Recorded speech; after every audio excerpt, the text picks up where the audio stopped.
তাদের কুড়া দিয়ে ভাত গুলাইয়া দিছি এবং কেউ যে ওইখানে শাক ওয়াইনা রাখছি, তো তারা সেটা খায় না। ওই যে আপনার ভুসি রাইখা দিছি, আয়সা আয়সা ভুসি ঠিকই খায়। হায় রে কপাল আমার খরগোশ, নামি দামি খরগোশ। তো খাবারের ভিডিওটা দেখেন সবার কেমন লাগে।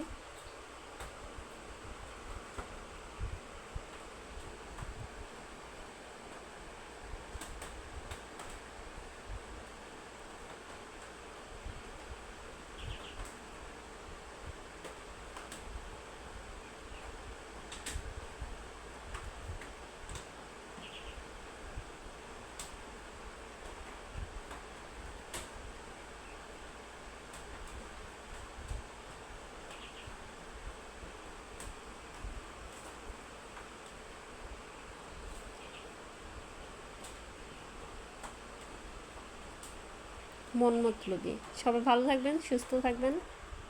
আসসালামু আলাইকুম, আল্লাহ হাফেজ।